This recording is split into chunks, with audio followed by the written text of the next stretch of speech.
Okay, good afternoon. Okay, everyone. Today we will continue on chapter 6, second part of chapter 6. Chapter 6 is belong to Zhuang Zi's inner chapter, and Zhuang Zi's inner chapter has been considered as his own writing. Total have 7 chapters, and then we are on the chapter 6, second part of chapter 6. If you are not reading the other chapter, I think it's fine because each one is kind of independent. Even some related, but it's basically they are independent to each other. So they'll be fine. And chapter 6, I decided to split to 2 parts.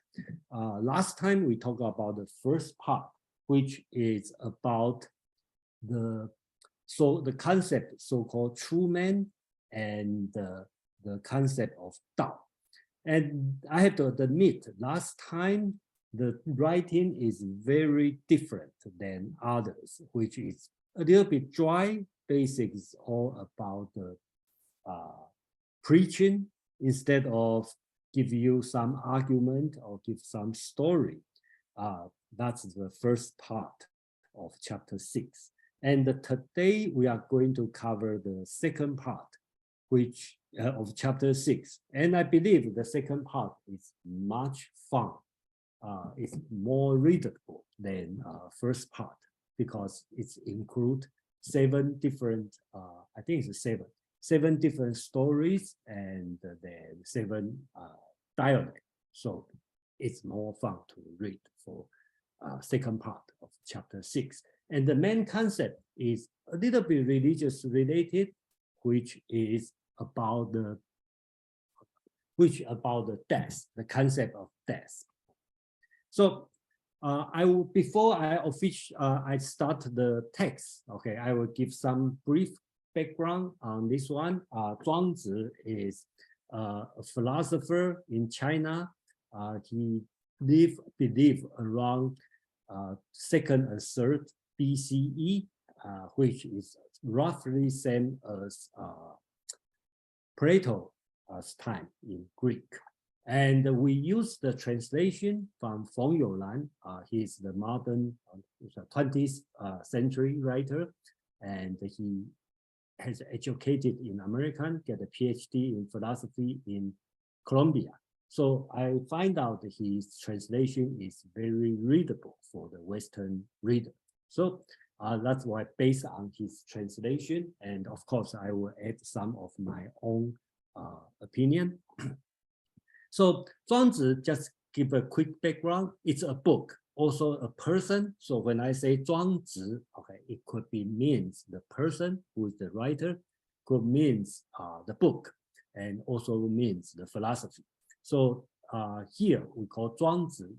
It's a book, have a 33 chapter, and we are going to cover the inner chapters from 1 to 7, which believe is Zhuang Zi his own writing.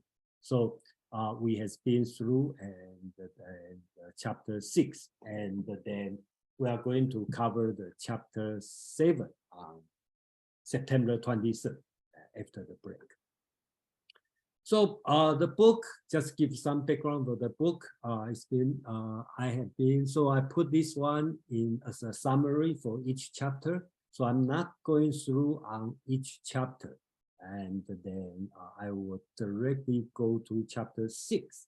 So last time we talked about, I will separate chapter 6 with 3 parts. First part talk about the true man, the concept of true man. Second part talk about the Tao. And the third part talking about the death. So last time we already covered A and B. Okay, so today we are going to cover is the third part, which on death. Okay. So this one, as I mentioned before, it's much more fun to read, and then it's more there's a dialogue and 7 short story, 7 short dialogues, and which is easier to read than last time. So I'm going to go through these 7 stories through these 2 hours.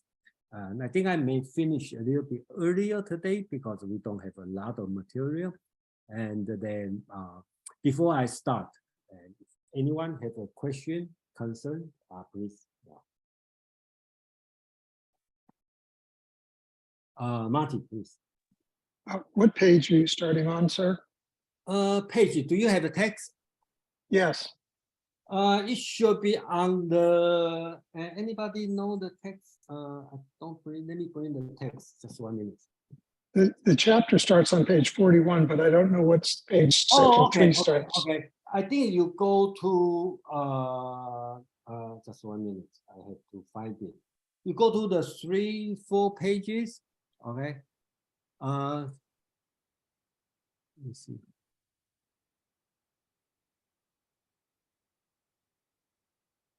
Anybody know the page number? If you just tell me the beginning of the paragraph, I'll be able to The find beginning it. part says Nan Po. Do you see this one? Nan Po Tzu Kuei. Okay. I think it's after. I think it's last time only have 3 pages. If you go 3 pages down, you should be able to see. Let me show you. Okay, I'll find it. Thank you, sir. Okay, you'll find it. Yeah, it's just 1 minute. Okay. Okay, so last, any other question before I start? So basically, I will put the, I basically copy all the text. You don't have to read your page, your text, because I copy the text on the slide. So you will read, you can read on the slide. Just 1 minute.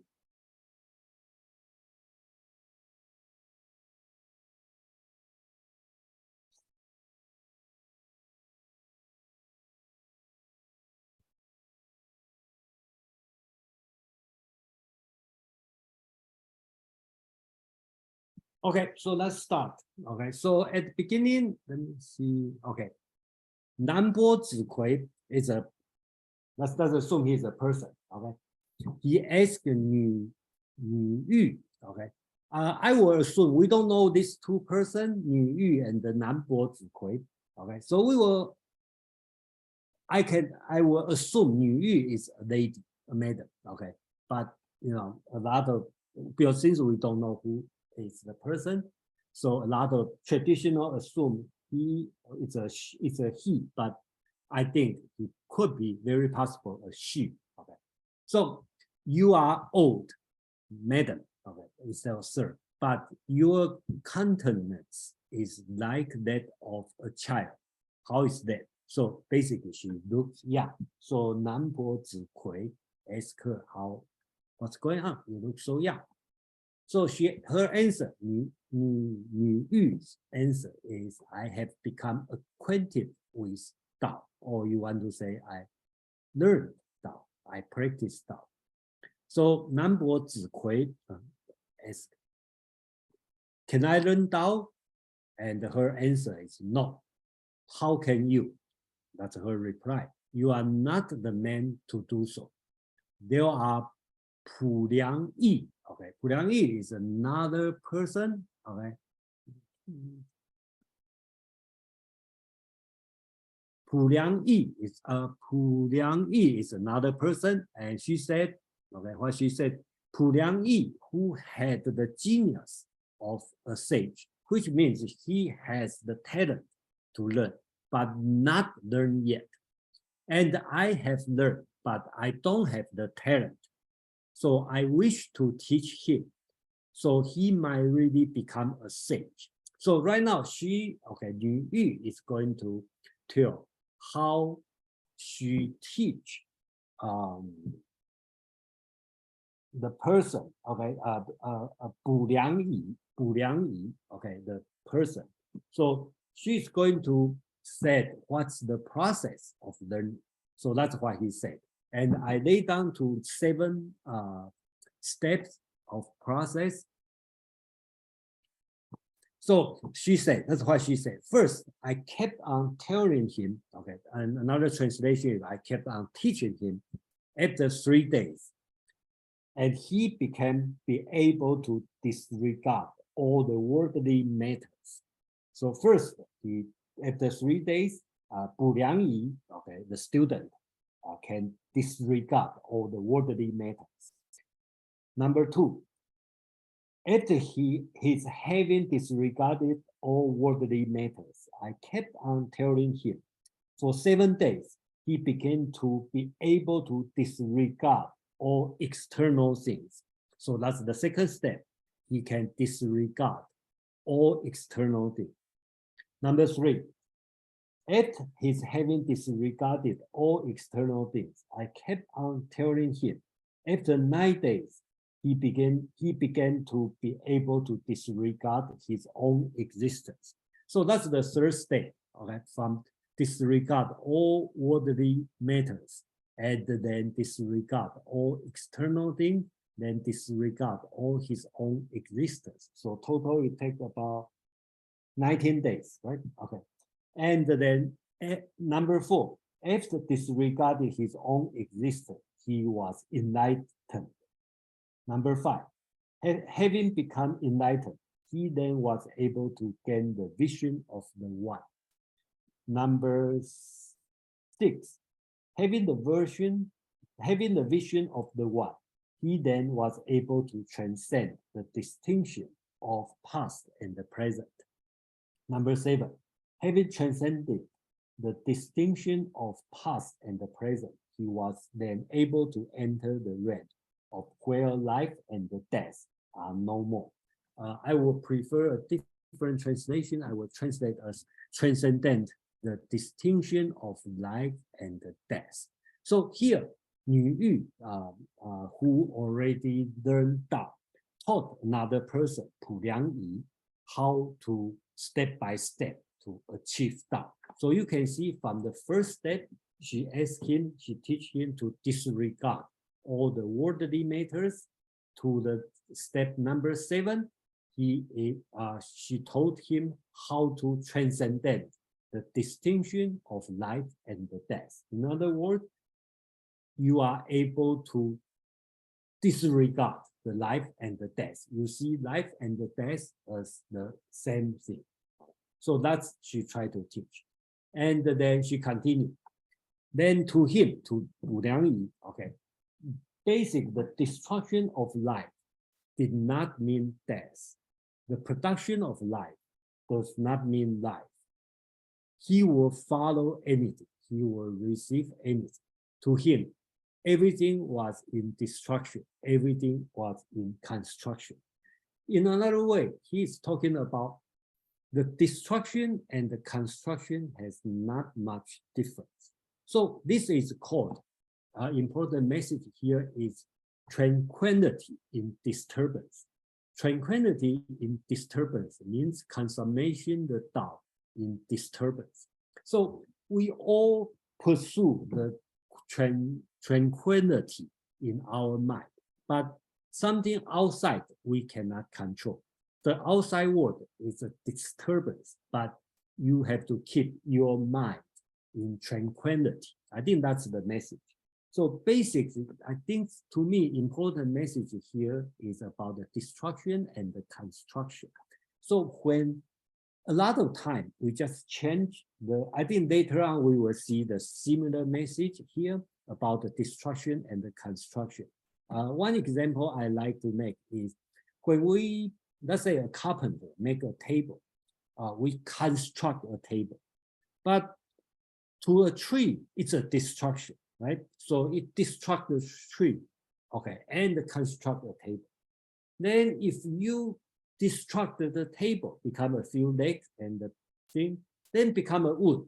So destruction and the construction actually is depend on which way you look, what's your point of view. And here he want to talk about she want to talk about is the destruction and the construction actually is no difference. And the life and the death is also no difference. Okay, so after talking about all this, then Nan Po Tzu Kuei keep asking, right? Where did you learn this? Right? How does you know?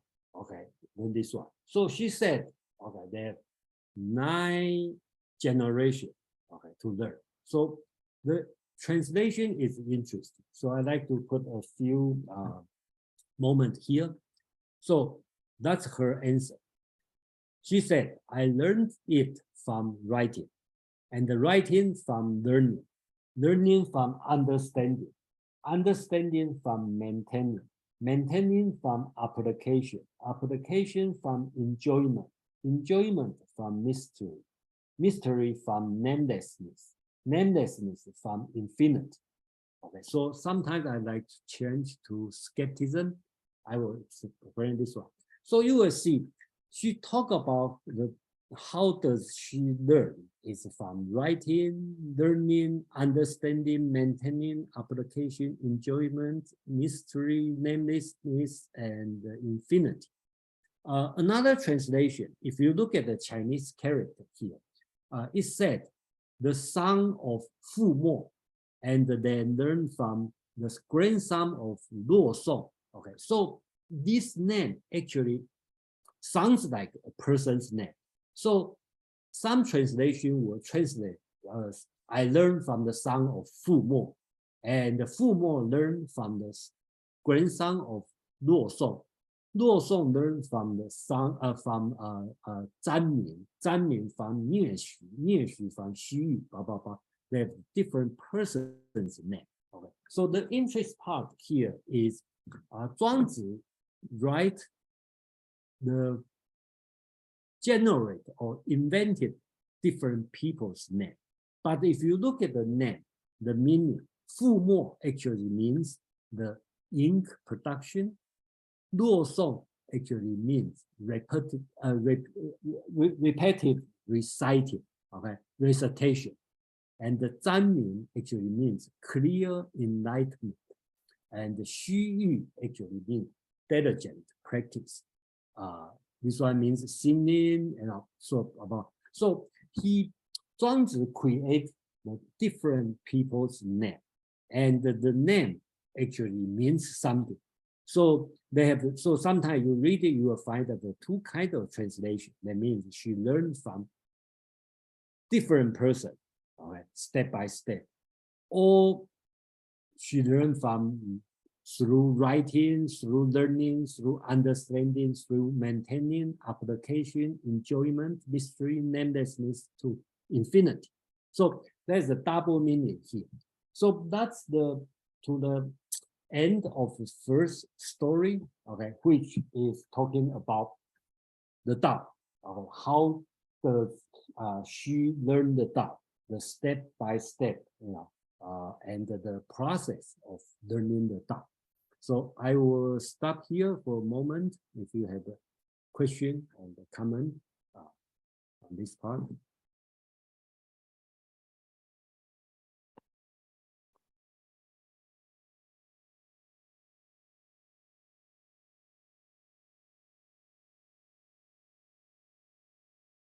Kevin, please. Yeah. Can you hear me now? Yeah. Haven't heard from you for a long time. Yes, thank you. Jason, yeah. That's wondering ask about the Tao. I'm sorry, I cannot hear you clearly. You have an echo. Let me check. That now? Yeah, that'll be better. Oh, okay. Yeah, thank you. The fun part about it, generous, yeah, the one, the previous, yeah, life and last slice. Last one. About last slice, yeah, about death and life, yeah. This one and the previous one, it's very interesting about different other, yeah, books. The transcend of this distinction of life and death. Yeah. That's speak to me. If you from make your ology side atom, it's right, the minimum block. It's narrow, right? From you mentioned that from wood to table, atom still atom.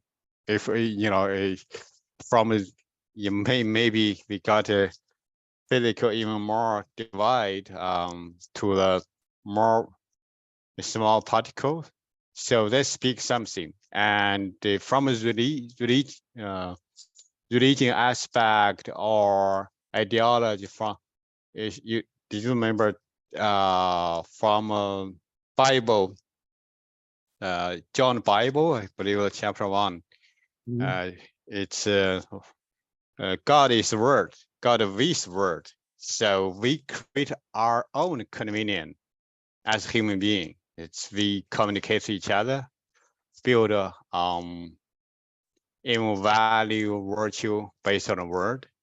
It's help understand another way. However, the drawback, we trapped over those words. The limited our thought. And it's like we build tools shape us. Yeah, that's one thing. And second one is obviously the balance, the tranquility of the next slide, right? How do you find your own balance? If we consider, for example, a life is good, so we hate the war.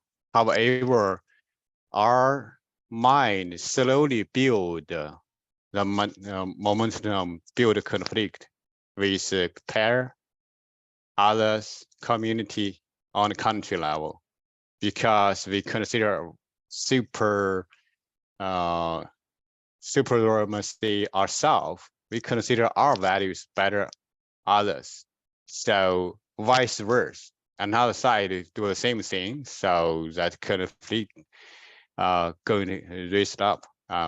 In the peace world, you can have insurance, have a better life, have a family.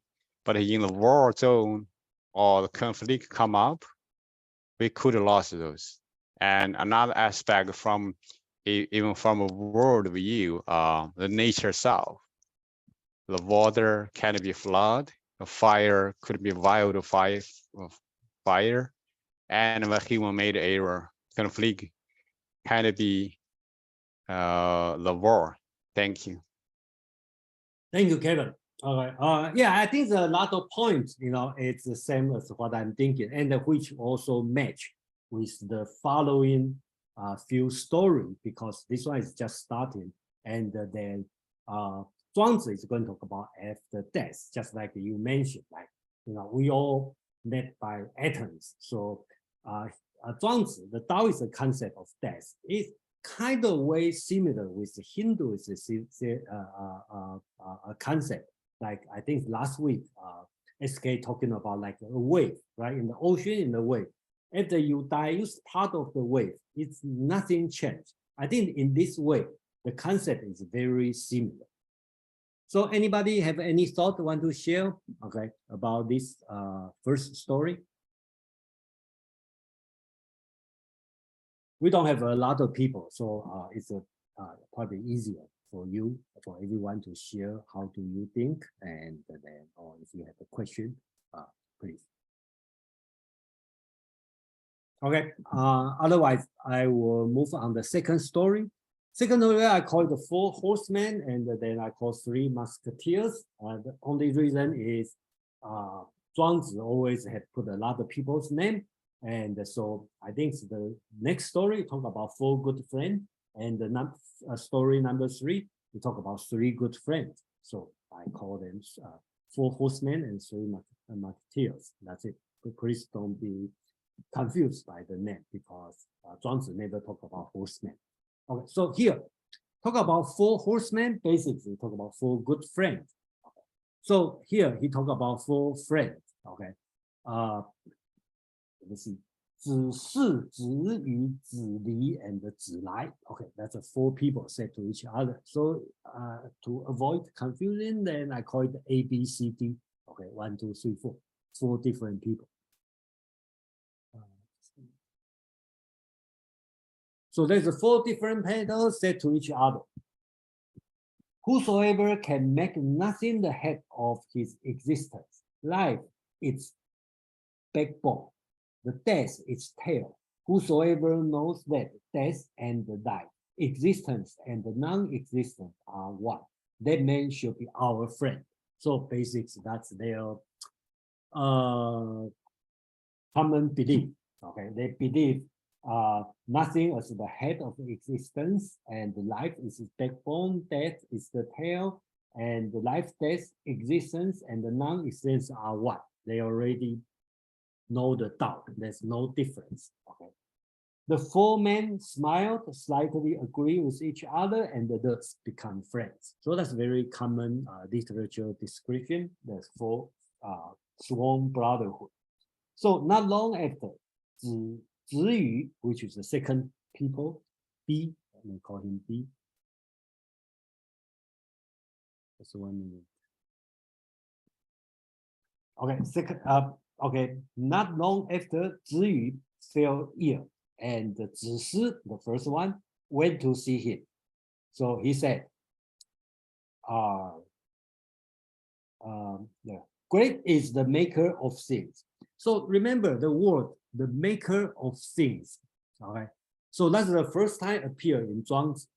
I would like you to think about the kind of like God in Christian concept, okay, of God. And then, okay, that's the Christian concept of God, but it's different than the Christian God. But that's the word we can see as a God. That's the first time, probably the only text in only Zhuangzi talk about this. Okay, the maker of God. Please keep this one in mind. Okay, so he said, great is the maker of things. He caused me to have such a deformed manner, said the sick man B. Okay, which is Ziyu, or he got sick. So, but he didn't feel sad. He said, great is the maker of things.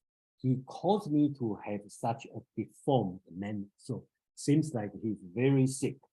So his back was hunched. So here, the following description, how his body being deformed because he is very sick.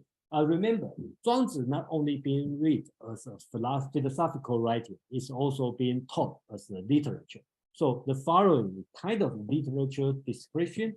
So he talked about his back was hunched, his viscera went at the top of his body, his cheek were level with his navel, his shoulder were higher than his crown, his neck vertebral bones pointed to the sky. The principle of his whole body were out of order. Nevertheless, okay, so basically he's talking about he's totally deformed. I think it's become a hunchback. His head is down. He cannot stand straight. That's he described. Zhuangzi described how sick Ziyu become. Okay, but he said, okay, his mind was at ease and not affected. His mind is not affected. He limped to a well. Okay, he limped to the well, and at that time there's no mirror, so he looked at the well to look at himself.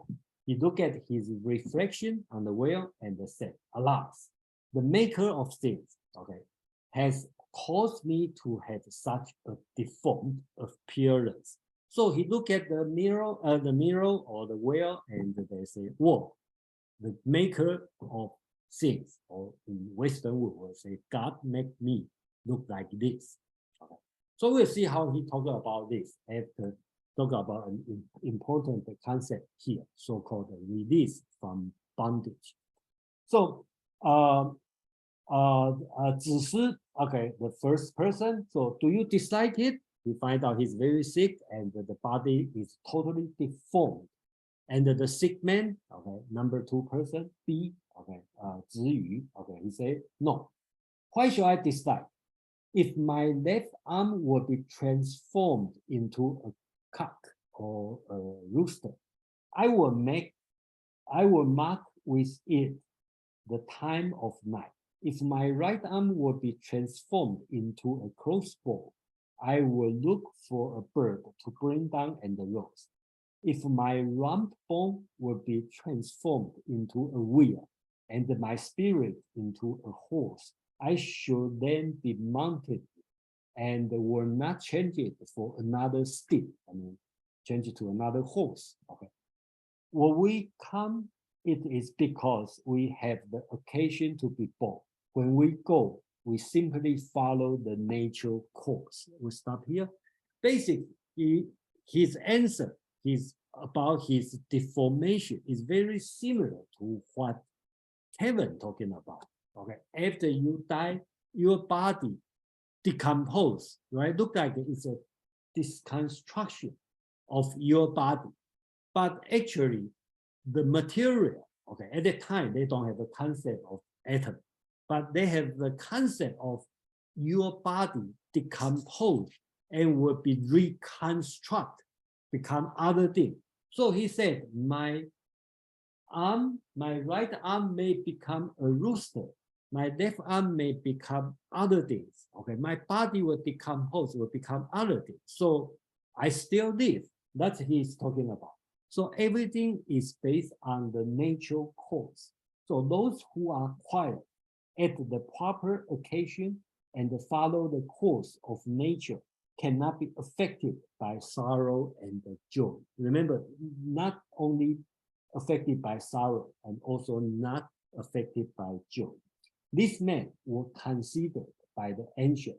When Zhuangzi or the Chinese tradition talking about by the ancient, okay, that means the good example, okay, who are released from bondage. So if you understand this, you are released from the bondage. Those who cannot release themselves are hedged with the tremor of the thing.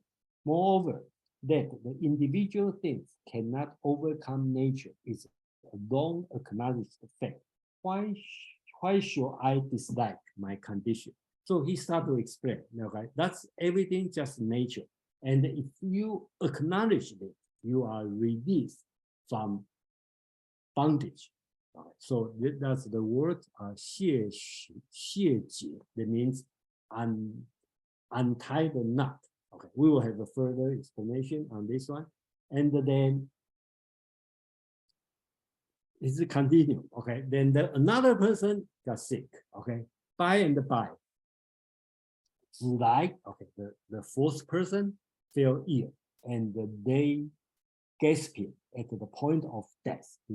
Okay, the other person almost died, while his wife and the children wept around him.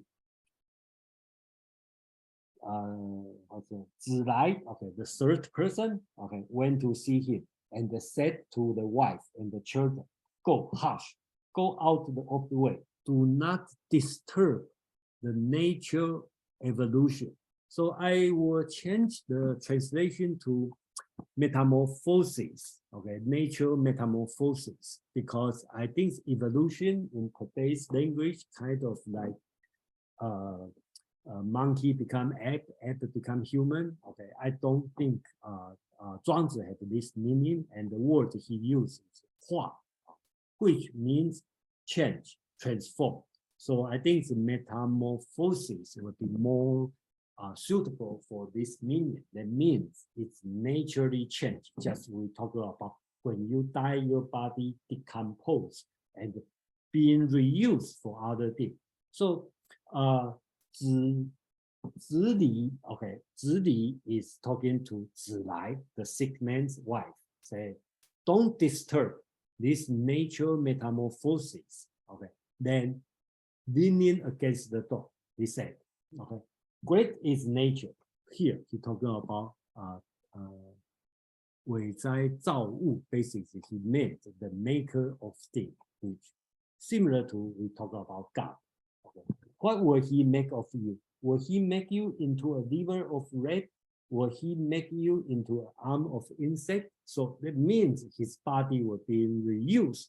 Could be something else. Could be just a very small thing, the liver of a rat, or just an arm of insect. So just like today we may talk about the molecular, the atom will be reused. So actually you are not dying, you just metamorphosis to all different kinds of things.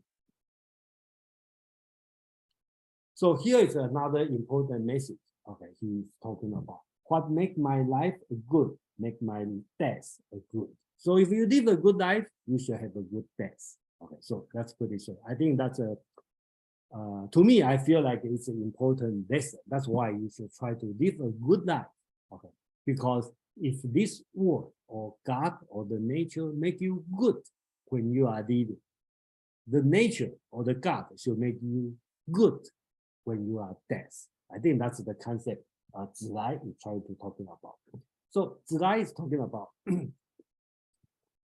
wherever a parent tells a son to go, replied Zi Lai, the sick person, east, west, south, north. Okay, he simply follow the command. So basic assumption is the son always listen to their parents. Okay, nature. Okay, here we talk about yin and the yang is no other than man's parents. If he beat you, beat me, die quickly. And if I demur, then I am obstinate and rebellious. So basically, so if the nature asks me to die, if I reject it, then I'm rebellious. That's my fault, right? And she does no wrong, or the nature does no wrong. The universe can, okay, the following message I highlight, and that's the also important message. The universe carry me in my body, toils me through my life, give me repose with old age, and rest me in death. What makes my life a good makes my death a good also. So he talking about the universe, the earth, okay? The earth carry me, carry my body, toil me to produce many things through my life, and give me the place to rest when I get old. And after death, this world still taking care of me. So to his point of view, he live and die. Okay, it's a continuous process, just like Earth. Nothing changed. Only I live and I die. Nothing else changed. So if I'm happy here, then I should be happy after my death. So that's his argument. So here is a great. So right now he make a metaphor, example of a forgery man. Okay, so the person who make the sword. Okay, here is a great foundry man testing his metal. If the metal should dip up and say, the metal jumped and said, I must be made into a sword. Okay, that's a famous sword. That means like when the goldsmith try to make a sword and the metal jump out, say, oh, I don't want to become a cooking pot. I want to become a sword. Okay. The foundry man, the goldsmith will say, oh, that's strange, right? So that's his example. Then he said, now, if I will once meet the human form and will say, I must be born a man, I must be a man. So he meant, you know, that's a different than what Buddhism or Hinduism talking about of reborn or samsara or reincarnation, right? It's not necessary to be reborn a man. The nature, the maker thing will decide what you will become after you die. You may become many, many parts. So the Zi Lai is talking about, I'm not going to ask the maker of thing to make me a person again, because that's his decision. It's no difference. So just like a metal jump out and say, oh, I want to become a sword. I don't want to become a cooking pot. That's very strange because that's not your business. You just live through the life. So he said, the maker of things will certainly regard me as well if we take the universe as a great melting pot and the nature as a great foundry man. What place is it not right for us to go?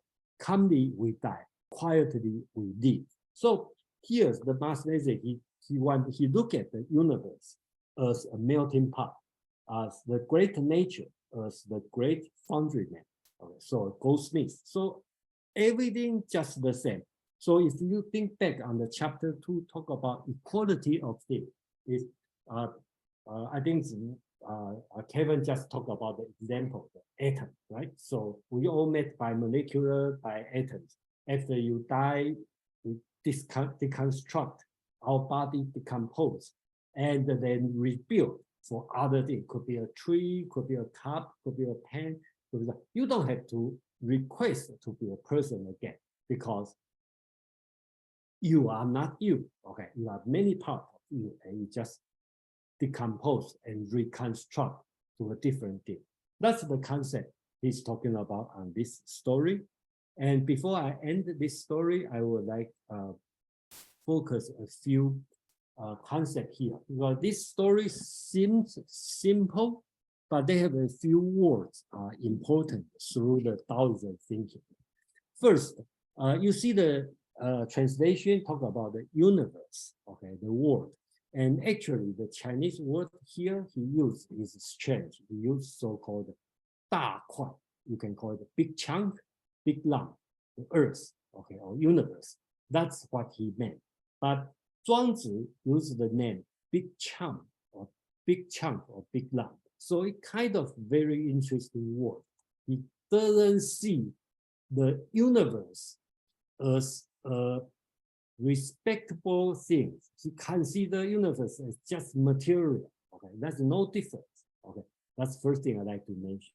Second, in this one is the first time mentioned about the maker of thing. Okay. So the maker of thing, one way we can think about is like in the Christian God. But this God is a little bit different. This God, the maker of things, is not a creator. He has formed everything with the big chunk of the stuff, big piece. Okay, so the universe see as a big material, and the maker of things will use this material to form many things: human, horse, ant, rat, everything. And when they die, they remake it. So that's Zhuangzi or Taoist's view of this world. You can see two things. One is the big piece or big lump, that's the universe.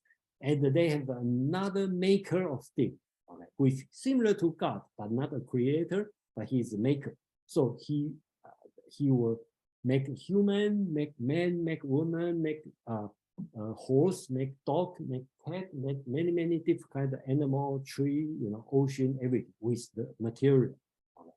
And then another concept talking about the Chinese word called Hua, and the formula translation call it the natural evolution, which I kind of think a little bit misleading. I will prefer call it the transformation or metamorphosis, which means it's going to naturally change from this form to this form. And I think the story Zi Lai talking about the universe is a great melting pot. Okay, so basically everything is the same material, just all the atoms just reconstruct and become all different things. That's the third concept. Another one is importance called 解现解. Okay, so basically the translation will be release from the bondage. And or I think if you take the literary meaning, that means untie the knots. Okay, so people have a knot. The knot is just like just life and the death. I know I'm going to die one day, and my friend going to die one day, and that's a knot. So you need to untie this knot, and the translation would be called the release from bondage. So this concept is not new, and in chapter 3, another short story is talking about is the death of Lao Tzu. Lao Tzu is another Taoist philosopher before Zhuangzi a few years ago. This one is in chapter 3. I just repeat here. The story said that when Lao Tzu died, Qin Shi is one of his disciples, went to mourn over him. He uttered 3 years and went out. He just cried 3 times and walked out. Okay. So a disciple asked him, "Were you not a friend of the master?" And the Qin Shi, who just cried and then left. "Yes, I was. If so, it's proper to offer you a mourning merely, merely just like this." Basically, talk about why you are not crying. Okay, not feel sad. So that's his answer. Okay, he said, the person crying too much, feel so sad, violate the principle of nature and increase the emotion of man, forgetting what we have received from nature. Okay, this will call the penalty of violating the principle of nature. So you have an emotion and you've been bounded by this emotion. So here he talked about you need to release from bondage. So that's in chapter 3. We already talked about two months ago. So that's the same message here. So that's I will, if we want to take for this short story, there's a 4 messages. I think that's important, right? First, the universal view, the view of this world. Zhuangzi's view, this world is all material, okay, the big piece, okay, and they have the maker of things, he will form everything, just the goldsmith will do things he wants. And the people, animal, all through this transformation, or you want to call it the metamorphosis, and this concept is simple, but most people have a human emotion, human feeling, feel sad, feel joy. This kind of become your bondage. So what we need to do is very simple. We need to release from this bondage, so you can live a quiet life. And Zhuangzi encourage you to think about this. If this universe, the big piece, the maker of things, make my life good, there's no reason make my death not good, right? So you have a good life, you should have a good death. That's what he tried to talk about. So the lesson I learned, enjoy your life, live a good life for this one. I will stop here for the second story, and then any comment, suggestion, and anyone want to share? How do you thought? What do you think about this story? Goodness is not a choice. Who is speaking? Jacob. Oh, Jacob. Yeah. Goodness is not a choice. Goodness is not a choice. Right. Okay. The chooser prevents goodness, true goodness. Okay. Not the goodness that the mind invents, makes up, but true goodness is only possible when there's no me, no self, no I. Yeah, that you hit the point. Basically, No chooser. Yeah, you don't choose. Okay, the maker of thing will decide what you become. Okay, The maker is the brain body. Yeah, that's a part. Okay, and then one concept here, very similar to Buddhism concept, is selflessness, right? So you will see this one will be very different from Hindu's thinking. Hindu will be a lot of things will talk about the Purusha, yourself, Atma. So you will see in Taoism thinking, there's no so-called soul. Okay, basics, when you die, there's no you. Okay, there's no you when I'm living here, and then of course there's no me after I die, because my body, everything belongs to me. Actually, will go to different place, become other place, and I have no decision on that because technically there's no I here. Any other thought? So are you saying you have no I? No, not this I mean self.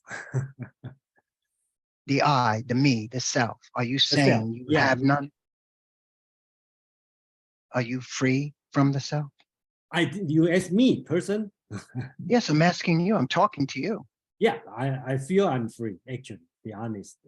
Free of Jason. Yes, yes, yes. That means you're not Russian, Chinese, right? You don't belong to Taoism.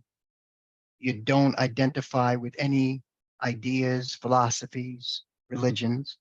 I think point Is that what you're saying? is right for me, myself. I refuse being categorized as any kind of thing. Okay, So why do you study Taoism then? I also study Confucianism. So No, but why do you study any of that? because that's my interest, because I think learning is My interest. Who is my? My is the self, the mind, the yeah, thinker. good. Yeah, I think I will put this one on hold for this And moment. the thinker is what prevents goodness. Okay, thank you. We have Katie. Yeah, that's funny because that was going to be my question. At first was, because that's what Christians believe, that they would believe the science that your atoms end up in other things, but your soul goes on. And I think Jacob's question about, you're not Russian or Chinese. It's more like you're not going to be Jacob after, you're not going to be Jason, or you're not going to be Katie. It's like you're just going to be, returned to the earth. Yeah, that's that's an endless question. So I think it's the best way. That's my the way of thinking, because that's the idea, and then we just learned it. So anyway, thank you for sharing your thought. And then any other comment? Just to be clear, I'm not talking about after death. I'm talking about before death. Mhm. To be set free from the illusion that there is a self. Right now, your brain body is under a delusion of me. It has many names: the soul, the spirit, the authentic self, the true self, the higher self, the Atman, the Brahman. You're under a delusion that there is something inside of you, which is your individuality, your personality, which is made up of your beliefs, your ideas, your points of view, your perspectives, your biases, your prejudices, your personal experiences. And that's what's doing the choosing. That bundle of memory is broken up, fragmented, battling within itself. It's full of contradictions, full of conflict, right? And so whatever it does is the activity of confusion, disorder, chaos. Everything you do, every thought you think, everything out of your mouth, all your actions 24/7 are the movement of disorder, conflict, violence. Now, the question is, are you aware of that? Are you aware of what the mind, the me, the I, the self is doing to you, to your brain body? Okay, thank you, Jacob. Okay, so I don't think I'm able to answer your question at this moment. And let's go to Tristan. Hi, first of all, thank you so much for having this class. I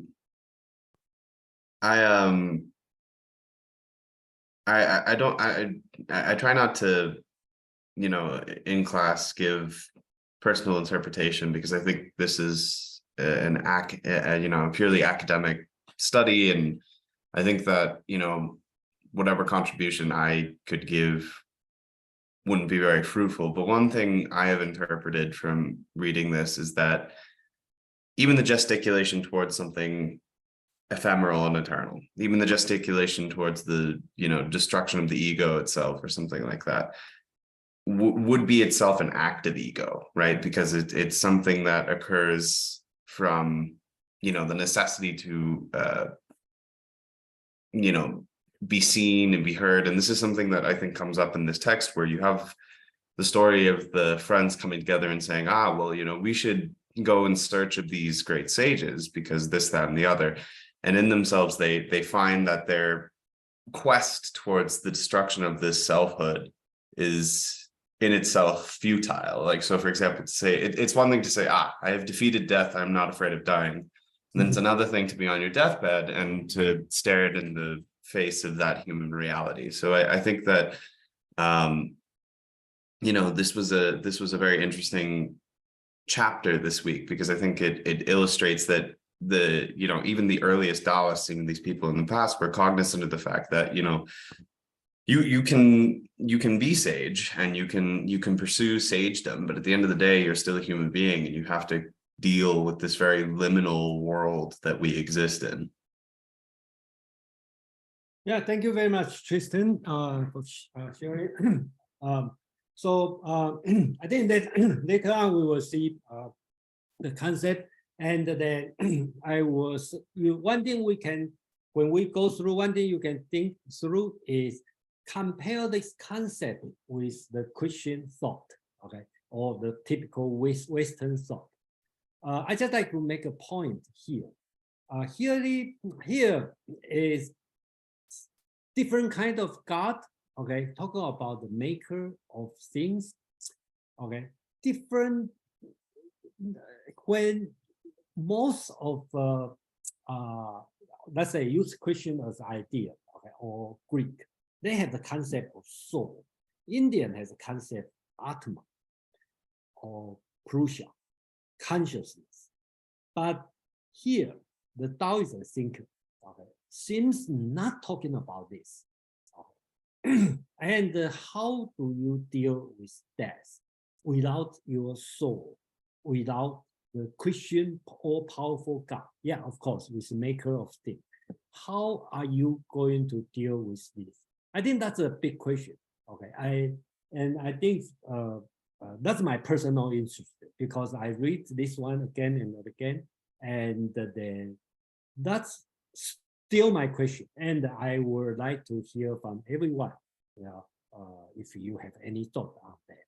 And then I will continue for, I think we have 5 more stories, but don't worry, it's very short story. Any comment for last moment on this part?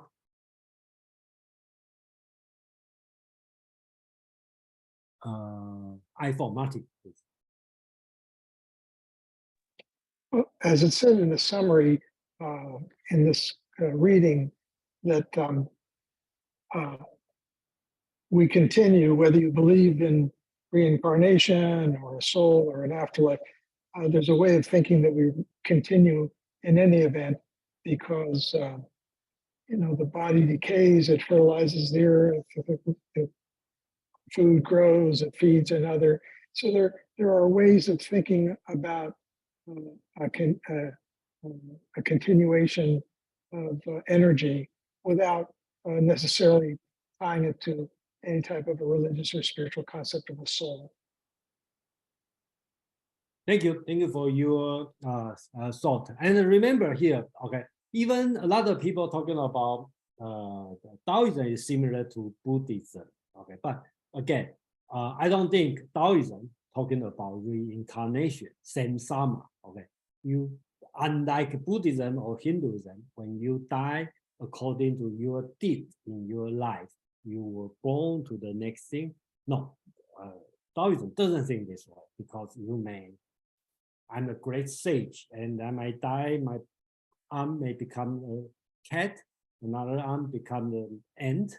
Okay, so it's different. Mark, please. Yeah, so I came in late, so my comments might not be well contextualized for the conversation. But Jason just asked about thoughts about death, so I'll share mine. But Jason, if you feel like they're not well structured for the flow of the conversation, feel free to interrupt me. Okay, please go ahead. So personally, I am kind of adverse to all these ideas of like all these anti-self ideas, like all this anti-egoism. Oh, you're not this, you're not that. That's just your conflict. To me, that seems like people who are afraid of themselves. They're afraid of being who they are, and they want to find some kind of sense of purpose and identity in something other than themselves because they feel so inadequate. And dominant ideological structures are happy to provide that for you, whether it be patriotism or this ideology or socialism or capitalism or whatever, or even like you know, you're a wealthy person or a high fashion person.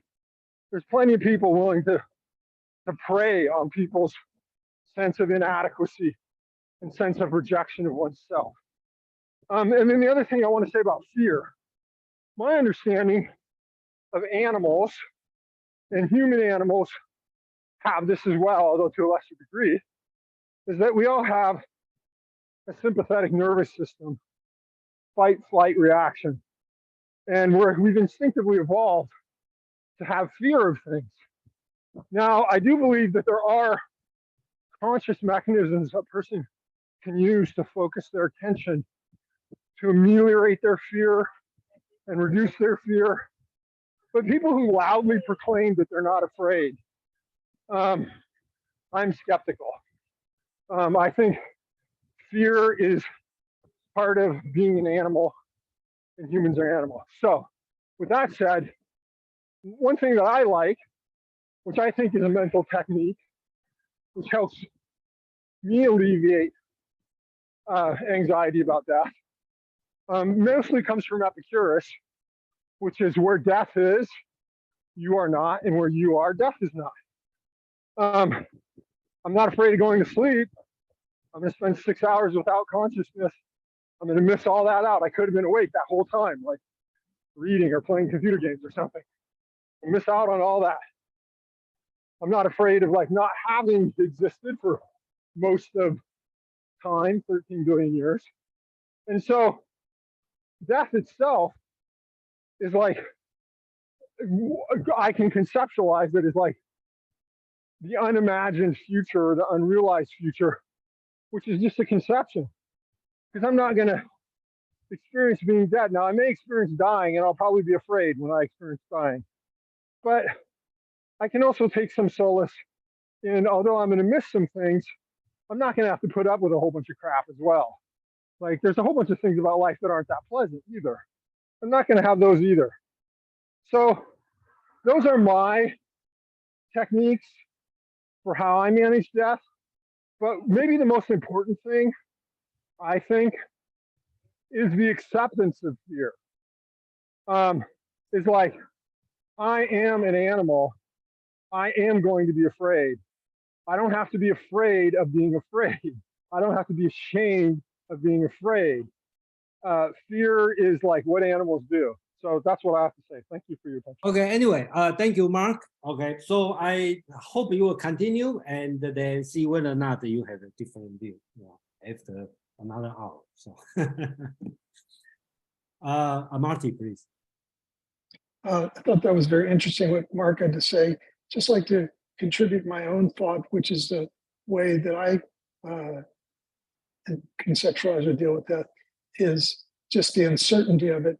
I mean, even in modern physics, has taken us to the point of like the Heisenberg uncertainty principle. Nobody, at least I don't think anybody really knows what it is. It's a mystery. It's all just such a great mystery. So not much sense in spending time worrying about something that's unknowable. It may be incredible, it may be nothing, it may be, there probably aren't even words for it when we're in this human form. So it's just an unknowable, incredible mystery, just like everything. Like, well, the origin of the whole universe is a complete mystery, even to the most brilliant scientists. So let's just celebrate the mystery. Thank you, Marty. Okay. So let's move on. We have another more chance to share your thought, and then we move on. Number 3, we talk about 3 musketeers. Okay. Basically, we talk about 3 good friends. So let's continue. It's similar, but a little bit different. Okay. So 3 persons. Okay. Zhi Sanhu, Meng Zifan, Zhi Qin Zhang. Okay, that's 3 people. Okay. So these 3 people actually they appear in Confucius Analects. Okay, so it could be kind of real person, but Zhuangzi kind of changed the name in Confucius called Zhi Sang, but here he called Zhi Sanhu. It sounds like the same people, but I'm not sure. You know, so Zhuangzi, when he writes story, he constantly changed name, invented new people, borrow other people. So we really don't know. So basically, we talk about three word friend, ABC, I call it ABC. They said to each other, who can associate in non-association and cooperate in non-cooperation.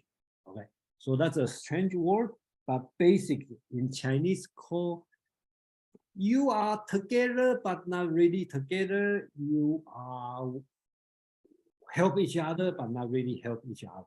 So that's what he's talking about.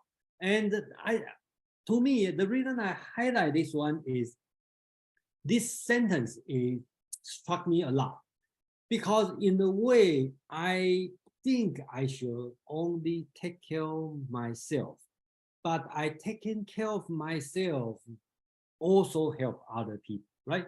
A lot of people just help other too much out of your capacity, become bother other people.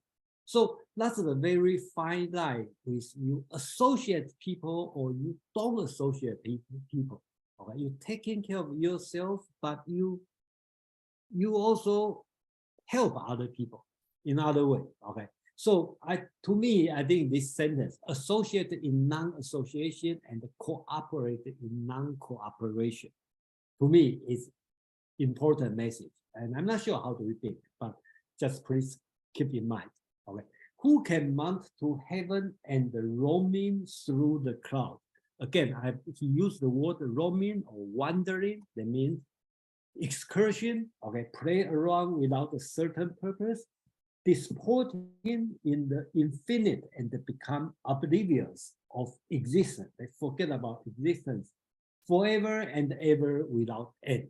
Okay, so that's their strong. Okay, the way their common belief, just like the previous story, the four friends, they have common belief.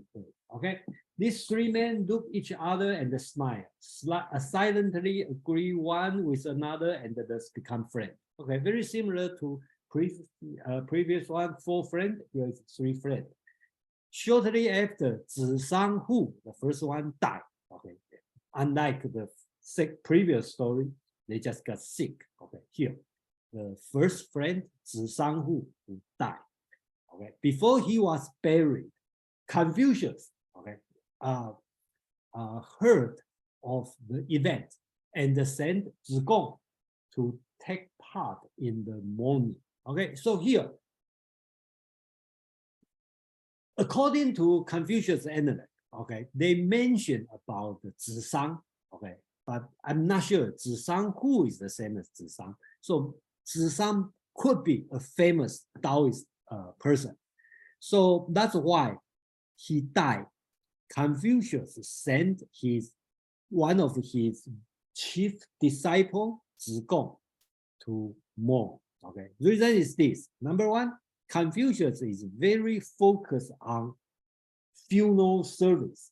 So in the next story, we'll talk about the mourning, okay, the funeral. So second, he sent Zhigong. Zhigong is the student of Confucius, who is good at language. So he can speak well, he read a lot. So he's the best candidate to send to represent Confucius to mourn this Taoist, let's say sage or holy man, okay, when he died. So that's why, Zhigong went there to see. So what the story continue, but Zhigong found that one of the friends composed a song, okay, that must be Meng Zifan, okay, and the other was playing the lute. They sang together in union. So when Zhigong went there, he was shocked. He see the person dead, lying there, and the two of his first friend, one is composing the song, another one is play the lute, and they start to sing together. Alas, alas, Sanghu, alas, alas, Sanghu. You have returned to the real, but we still remain here as men, alas. So the way they are thinking is, Sanghu, you already returned to the real. Okay, they consider the death as real. And we are still here as men. Okay, you are real, and we are still the men. Okay, so Zhuang was shocked, right? So he hurried in and said, I venture to ask whether it is decorous, or you want to call it the rituals, to sin in the presence of the corpse. Okay, Confucius is very focused on rituals, right? Everything should according to the ancient rituals. So Zhuang went there and didn't see the funeral service, only see they are singing, okay, in front of dead person. And remember, Confucius have taught, if I attend the funeral today, I will never sing, because singing is kind of entertaining in Confucius, okay? So if you attend a funeral or somebody died, you don't sing the whole day, okay? Because respectful, you don't sing, you don't entertain, okay? If somebody died during the day, you attend the funeral. But these two persons, even worse, they are not only not singing, they sing in front of the corpse, okay? So to Zhuang, that's totally unacceptable. So that's why he asked the question, is what kind of ritual, what kind of decorous to sing in the presence of the corpse? So the two men, the two surviving friends, look at each other and laugh and said, what does this man know about the idea of decorum? Okay. Zhuang, do you really understand what's the meaning of ritual? Okay. So they laughed at him. So Zhuang went back. He was shocked, totally confused, went back to his teacher, Confucius, and asked him, okay, what sort of men?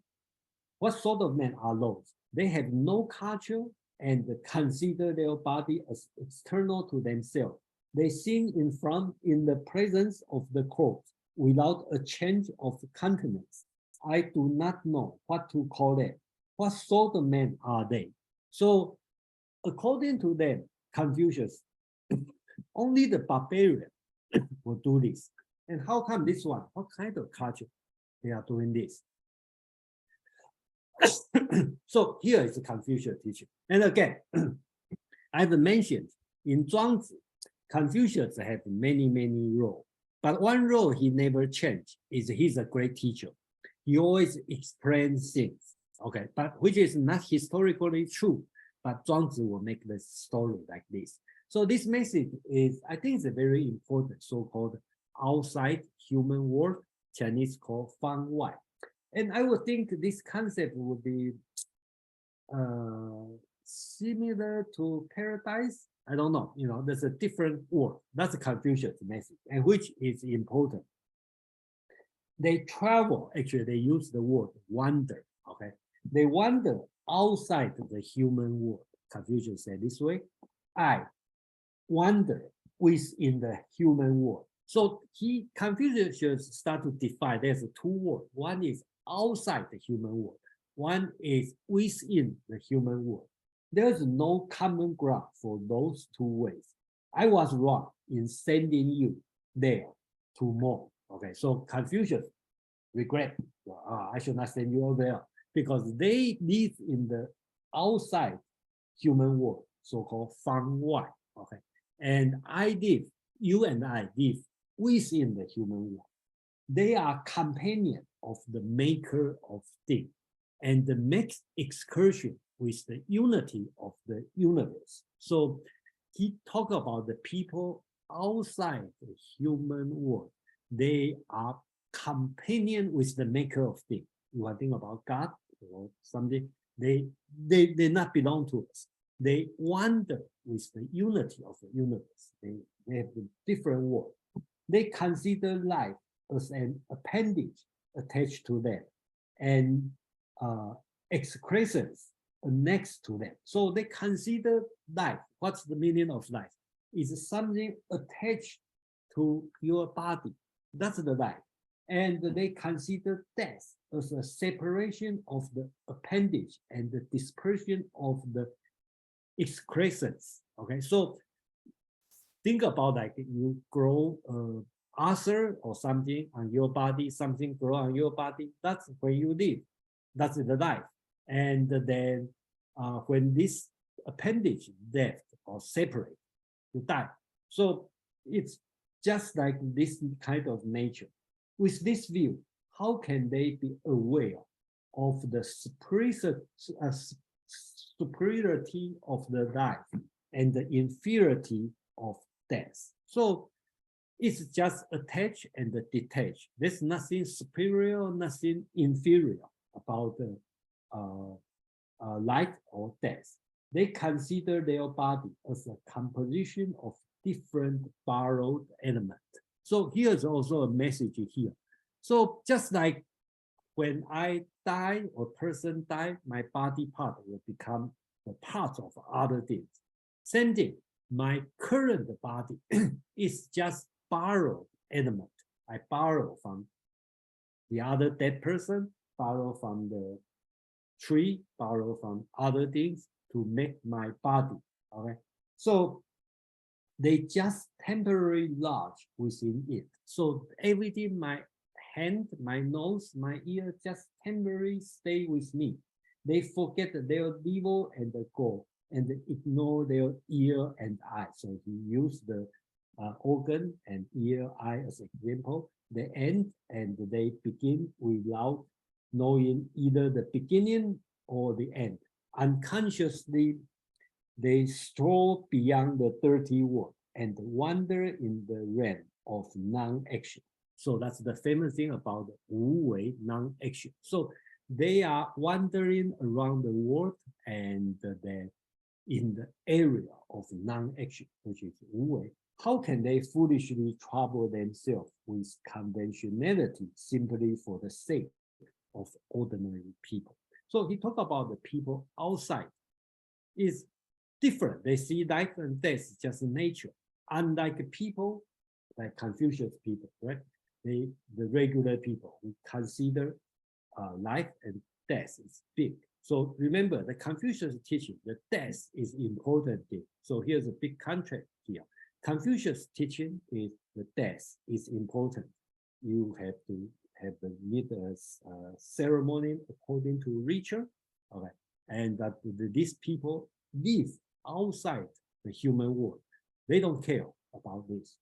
Then Confucius continued to teach another lesson, so-called Zhuangzi and the small man. Okay, Zhuangzi means the moral agent. If you read analect, you should know the Zhuangzi and the small man are the two important concepts Confucius is talking about, because you want to be the Zhuangzi, a gentleman, and the superior man, and you don't want to be the small man. Okay. But here, Confucius start to against himself. Of course, that's not the real Confucius, that's Zhuangzi's Confucius. He talk about, if such is the case, said Zigong, why should you must stick with the conventionalities, right? So since you know, master Confucius, why don't you go outside? Okay, so Confucius start to criticize himself. He said, I'm nature's condemned one. Okay, so he start to criticize himself because I'm being condemned by the nature. So I cannot go outside. However, that is what we are in common. You and me, Zigong and me, we are being condemned by nature. So we are not able to go outside the human world. So Zigong keep asking. I venture to ask you to give further explanation. So Confucius is going to use fish and the water as an example compared to man and the Tao. So fish enjoy water, man enjoy Tao. Confucius said, enjoying water, fish cleave or swim in the pool, and their nourishment is thus adequate. Okay, fish in the water is enough. Enjoying Tao, men do nothing, and their life is self-sufficient. So men only need Tao, just like a fish need water. Hence, it is said, fish forget one another in river and the day. Men forget one another in Tao. So this one is related to the first part of this chapter, right? When two fishes are stay together in a very few water, they have to help each other, okay? But when fish live in the ocean, live in the lake, they don't know there's water there. Even water is the most important. Same as men. As men, as a people, we live within Tao. We should not fear, we will forget about there's other men, what we need to do, because we just like a fish in the water. So Zhigong keep asking, right? May I ask about abnormal men? She said, right now they are within the human world. They see people outside as abnormal. So Confucius' answer is very interesting. He said, the abnormal man is abnormal to men, but is normal with nature. So you see them are abnormal, but in the nature's point of view, they are normal. We are abnormal. The civilized people are abnormal. The people outside the human world are normal. Therefore, it is said, and I'm going to use my own translation. I think here my translation is clear. Confucius said, the small man to heaven is Zhuangzi, the gentleman, to the ordinary man. The Zhuangzi is the ordinary man. To the ordinary is the small man to the heaven. So in another way, in this world, the gentleman or the superior man and the small man would be reversed, okay, in the outside world. So here, Confucius is talking about the difference between two worlds, and they follow the different rule. Okay, so that's the story. This one it brings up to Confucius, and then this concept of Fang Nei, Fang Wai, outside human world and inside human world, become important concept through the Chinese history, because people do believe, okay, they have outside human world. So, if you become hermit, usually the political force is not going to bother you. So that become a culturally important concept here. So I stop for a few minutes, then we can continue. Any thought, any comment? Okay, so I will move on this one. Since we are talking about death, then we talk about the best mourner. Okay, so that's another bring up a Confucius, another Confucius story. Okay, I think the following story are usually very short. So number 4 story, Yan Hui. Yan Hui is another student from Confucius. He is being considered the best student in the Confucian school. Right? So he asked Confucius, say, when Meng Sun Cai's mother died, okay, another person died, Meng Sun, he wept without sneering, and his heart felt no distress. During the period of mourning, he exhibited no sorrow. Okay. According to Confucius' teaching, your mother died, you should mourn for 3 years. Okay. But this guy, Meng Sun, he just wept, but not sneering, no tear. Okay, his heart has no distress, and during the period of mourning, okay, he don't feel sorrow. Okay. Although one thing in these 3 points, okay, these 3 are important in Confucius' teaching, but he was considered as the best mourner in the state of Lu. That's the state that Confucius lived. Okay. Why is this? That's his question to Confucius, right? He doesn't follow the Confucius teaching. So Confucius is going to teach against this Taoism Confucius is going to teach against his own Confucius teaching. So Meng Sun is perfect. That's he's talking about. Okay. He is more advanced than knowledge. Some people compare life with death and cannot see the difference between men. This is good, but there is still the comparison. Meng Sun does not know what life is and what death is. He knows neither to prefer one nor the other. He simply follows the transformation and the way. The occurrence you are not, yet unknown. Moreover, we are now in transformation. How do we know what has not yet occurred? What are we now transforming into what has not yet occurred? how do we know what has happened already? So here, Confucius is talking about the same concept. We are coming, we will transform from something else, and we are going to transform to something else. We don't know. We don't know our previous life. We don't know our future will be coming. So there's no point to mourn. And then Meng Sun did the right job. He just followed the tradition, and then that's it. That's enough. Okay. So he continued.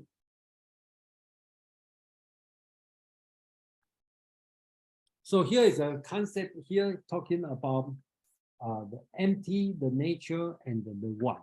Okay, this one would be kind of similar to Hinduism, talking about the same samadhi, right? So when you eventually united with God or Brahman, okay, that's the Hindu thinking. But I find out this one is similar and from the Confucius work. And he talked about maybe you and I are in a dream, and which we have not yet awake.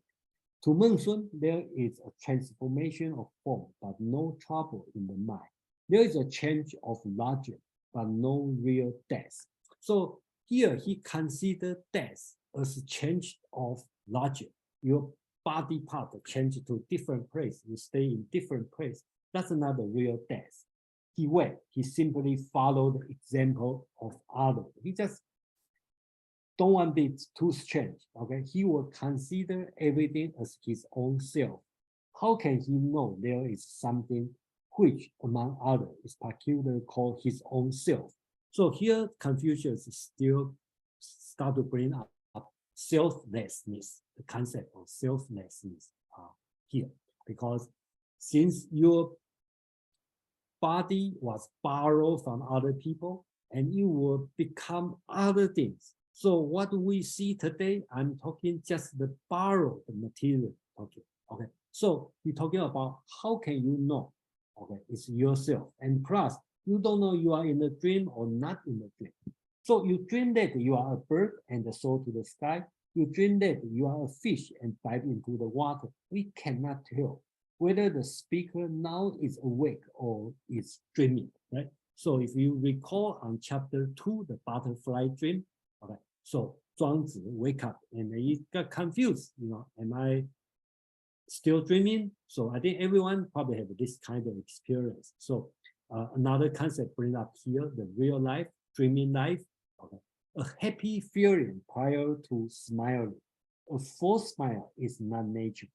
Resting in the nature and going with the process of metamorphosis, you will enter into the empty, the nature, and the one.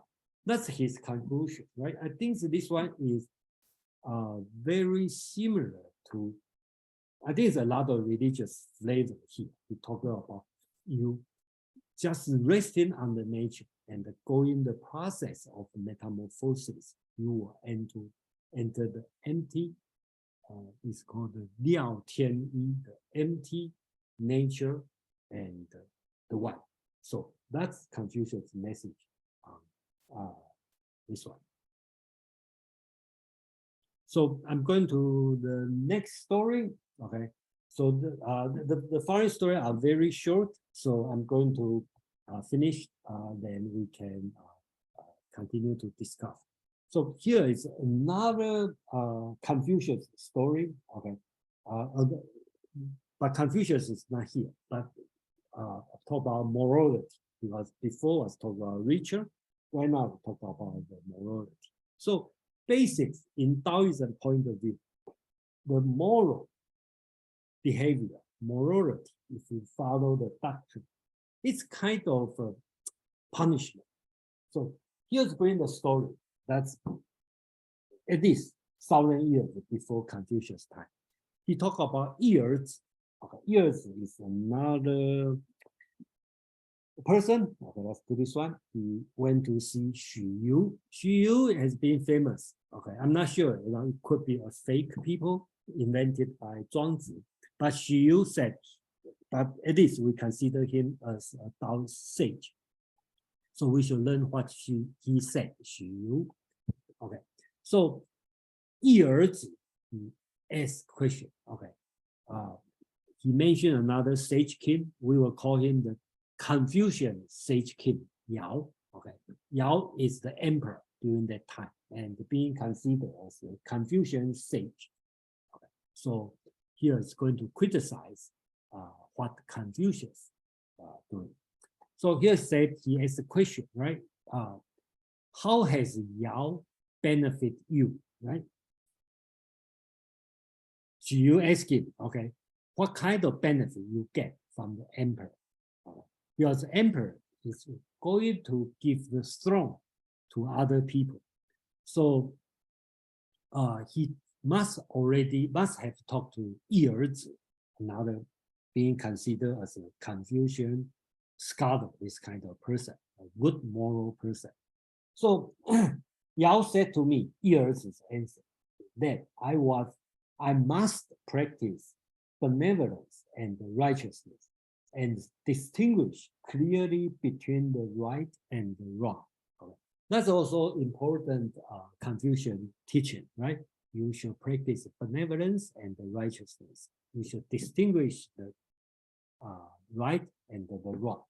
Then Xu Yu asked him, what do you want here? Then you already done the Confucius teaching. Then what you want here? Okay, so he's going to criticize Confucius, and he used the word. Okay, if Yao already branded you with the practice of benevolence and the righteousness, so he used the word branded. Okay, so actually that's kind of ancient punishment. So when you have the committed crime, you're being tattooed on the face. So here he used this metaphor. You practice the benevolence and the righteousness, it kind of being tattooed on your face as a punishment. And the cut off your nose, there's another kind of punishment in the ancient China. Okay, with distinction of the right and the wrong. Okay, so you already being punished by this right and the wrong, and this kind of moral lesson, just like being tattooed and being cut off nose. Okay, how will you be able to wander the road of freedom and ease? So you have no way to become free and ease, right? Of the endless and unregulated enjoyment, ever-changing evolution. You already lost your chance. Okay, so 一儿子 talking about this. He still want to learn something from the Taoism. So, but should I like to skirt along its hedge? So he's talking about, at least I can still wander along the boundary. So he think about, I already remember at the beginning, Confucius talking about the outside the human world and inside within the human world. There's no overlap. But here, 一儿子, this person, he's still thinking about he can go back and forth in this world. Okay, so Xu Yu told him, no, it's not possible. When a man is blind, he has nothing to do with appreciation of beauty and form and the color. So he talk about you just like a blind person, you cannot see the beauty. Okay, so 一儿子 still thinking about he can do it. So he gave an example. He said a beautiful girl can disregard the beauty, right? And the strong man can disregard his strength. The intelligent people, he used the example of the yellow emperor, can abandon his knowledge, right? So all this were brought about by the process of practice, firing and hammering. How do you know that the maker of things may not obliterate the mark of my branding and supply my dismemberment, so that, again, perfect in my form, I may follow you as my teacher. So he still want to learn from Xu Yu, okay, because he has been, the metaphor is he has been tattooed, but he think the maker of things may forgive me. So important message is the end. What should you talk about? Okay, should you talk about that cannot yet be known, but I should just give you an outline. Oh, my master, my master. Here, he is crying to the maker of things. He kind of, if you want to translate in the Western religious thinking, he will say, oh my God, right? So he start to talking about he means the maker. The maker tear all things into pieces, but he is not tyrannical. His blessing reaches all generations, yet he is not benevolent. He is more ancient than the highest antiquity, and he is not old.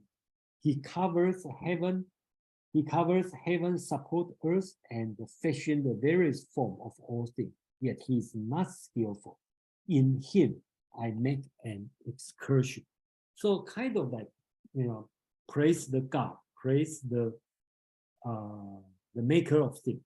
That's the Taoist way to talk about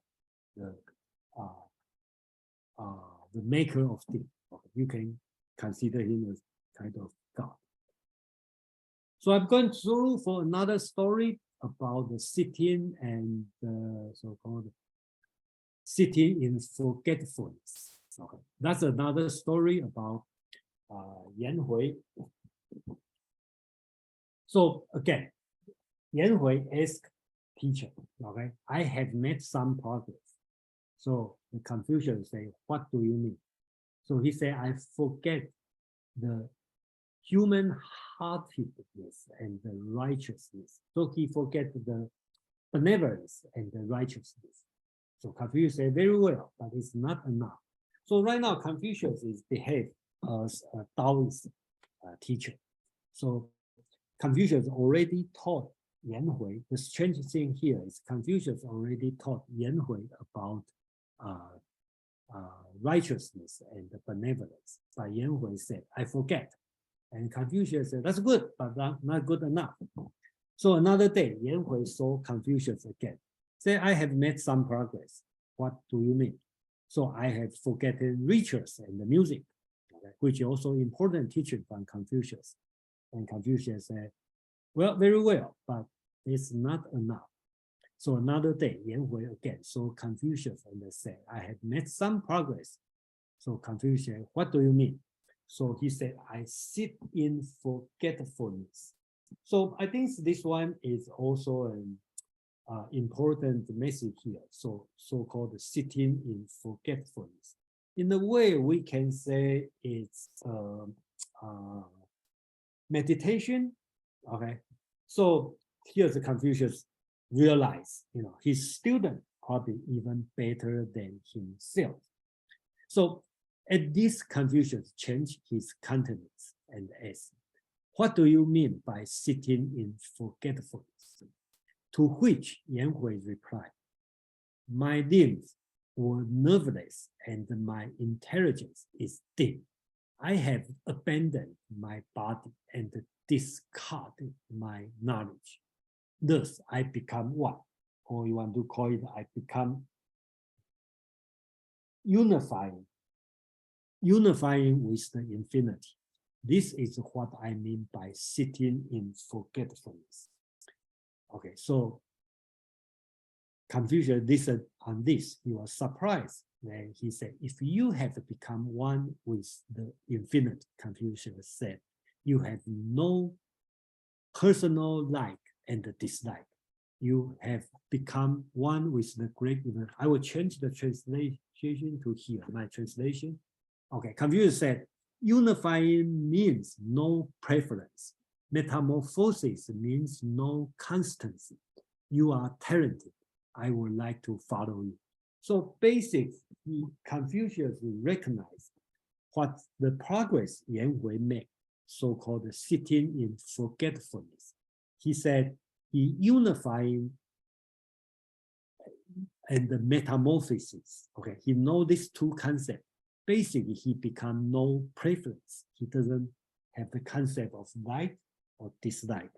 He has no concept of constancy. Okay, everything is changing.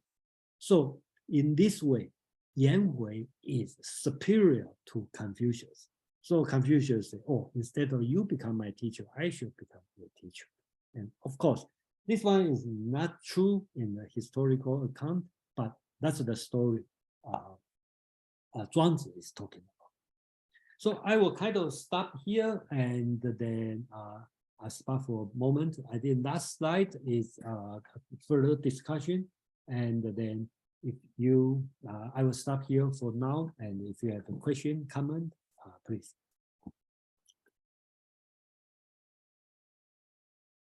So we have talked about like the process of learning Tao and 4 good friends, 3 good friends, and the best mourner, and then talk about criticize about the punishment of morality.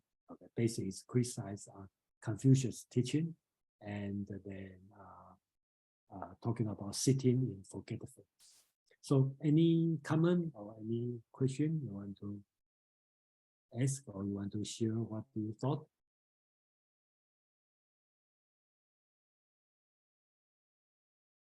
No comment? Tina, please. Hi. So I joined in about a half an hour before you after you started, but I did want to go back to the previous section where they're talking about the non-human world, the human world and non-human world. I know this might be a little bit different from what other people may have experienced, but I feel like that this discussion, and I don't know how much this may tie into Sun Tzu and Confucius's personal experiences, but to me it sounds like they're talking about a type of astral traveling, you know, or are you familiar with that concept? I'm not familiar with it, so sorry. Okay, so. Astral traveling, or maybe you know, being or out of body consciousness. Oh, okay. I know what you're talking about. I know what you are talking about. Yeah, because I know that with a lot of people who do lots of meditation, it's not just about thinking about your life and the process, but there are other experiences that people can have within their meditation, and maybe out of body travel, maybe one of it, and being able to travel out of body, either by yourself or with others, is quite something. And to me, it sounds like they're covering this. In this section, I feel like they're referring to that. Well, I just represent my understanding. Okay, so that's okay. I will say no. Okay, I will say they are actually living in this world, but they don't follow the convention of this world. Okay, so the example, the friend die, they don't give them the proper ceremony. Okay, they sing the song, say, Sang Hu, you die, you go to the other world, and we still remain a man. So they didn't follow the tradition. Okay, so they don't want to practice the moral teaching, what is right, what is wrong, what's the ritual. They do whatever according to nature. So they probably still live in the same house, but they don't practice the same way, and they feel happy on this way. That's my understanding. Okay, so whether or not they have the mystical meditation, they totally forget. I don't know, but at least I don't read this way. Okay, let's put it this way. So, Tina, that's my response to your question. I'm not saying you are wrong, you should not read this way. I just say, I don't read this way. Okay, so that's me. So, okay. Of course. Well, I read it this way, and I thought it actually seemed to have more meaning and more profound experience in reading it in that way. If you see it as that. Anyway, it's fine. And then I've been very stick with the original text, and at least I don't see this way. I understand, but that's fine. You can different way, because I do know a lot of teacher will teach this one in more mystical way, and some teacher will teach in a way like literature reading, and some teacher will teach in a way of psychological advice. So there's many different, and the teacher, when I'm talking about is the college professor, teaching different way. So there's no fixed way to understand this. That's no big deal. All right, thank you. You're welcome. Okay. Any other comment, suggestion, or about today's section? Okay, so let me put this.